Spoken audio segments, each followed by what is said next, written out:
An Austin man files a federal lawsuit against 3 state troopers. He claims one trooper assaulted and wrongfully arrested him for failing to show identification. He's accused the other two of failing to stop the arrest. KVUE defender Andy Parati has the exclusive video the man says documents his allegations.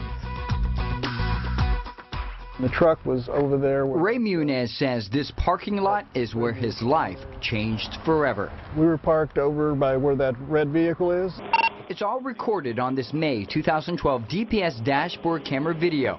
DPS trooper Chancy Davis and his partner pull over this car off Springdale Road. A truck was parked nearby in front of a window tinting business. One of the 2 men inside, Muniz. Have a good day. Troopers allow the driver they pulled over to leave. They then approached the truck demanding their identification. Muniz questions why. When the officer is asking for an ID, you have to give it to him. I have reason. I told the officer if he just waited a few minutes, my boss would pull up and tell him that we worked here. And his bosses did arrive less than 3 minutes into the video. Y'all know this? 2 minutes later, another business owner arrives, confirming Muniz works at the shop. Why the officer kept on after that,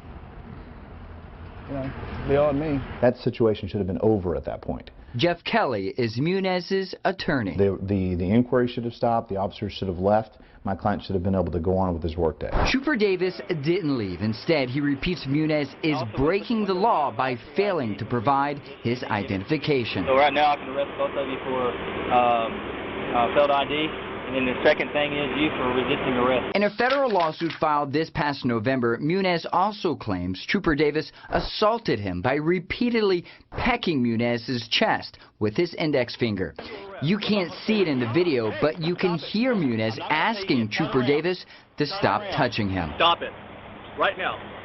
Okay, I am not doing anything. You are the one that has touched me several times. You have assaulted me. He was doing it hard, trying to get a rise out of me. Turn around, put your hands on the back. A few minutes later, Trooper Davis formally arrests Muniz for failing to show his identification and resisting arrest. In the video, Muniz doesn't appear to physically resist. DPS takes Muniz to jail, where he spends 2 nights behind bars.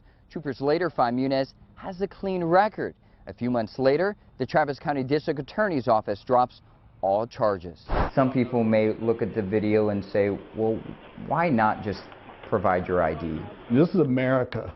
This isn't Nazi Germany. Show me your papers, please. DPS told me it cannot comment on pending litigation or the trooper's actions, and it would not put me in touch with Trooper Davis. So what does Texas law say?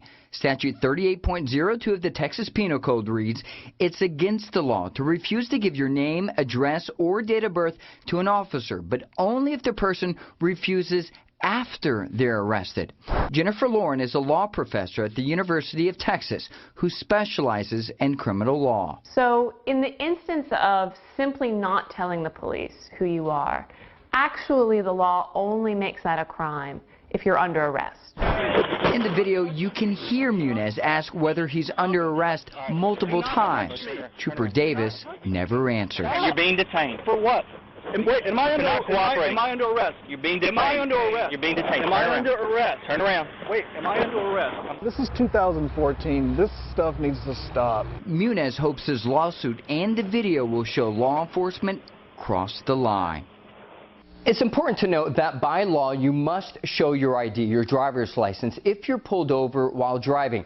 Officers tell us that when someone fails to provide their ID, it does arouse suspicion, suspecting that they're trying to hide something or that there is a warrant that may be issued for their arrest. Tonight on the Night Beat, see what happens after an Austin police officer arrived at the scene and why this isn't the first time he's been accused of mishandling a 911 call. Andy Parati, KVUE News.